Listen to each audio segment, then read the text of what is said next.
भारतातील ग्रामीण डाक सेवेच्या तब्बल 28,000 पदांसाठी जाहिरात आलेली असून त्यानुसार 31 जानेवारी 2026 पासून फॉर्म भरण्याची प्रक्रिया सुरू झालेली असून शेवटची तारीख 16 फेब्रुवारी 2026 आहे. हो, 16 फेब्रुवारी 2026च्या पूर्वी तुम्ही ग्रामीण डाक सेवेसाठी फॉर्म भरून घ्या.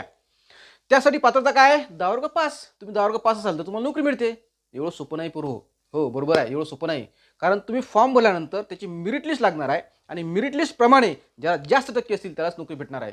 त्यामुळे तुम्हाला जर जास्त टक्के असतील तर त्या आता किती टक्के असायला पाहिजेत?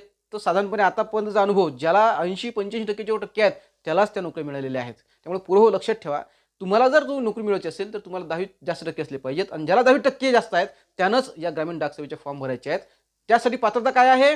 तर पात्रता तुम्हाला फक्त संगणकाचं ज्ञान असलं पाहिजे आणि तुम्हाला सायकल चालवता आली पाहिजे. या दोन गोष्टी जर तुमच्याकडे असतील आणि तिसरी महत्त्वाची गोष्ट, जर तुम्हाला 10वीत जास्त टक्के असतील तर तुम्हाला ग्रामीण डाक सेवेची हमखास फुकटात नोकरी भेटते. कुठल्याही प्रकारची परीक्षा न देता, कुठल्याही प्रकारचा इंटरव्ह्यू न देता. त्यामुळे तयारी करा.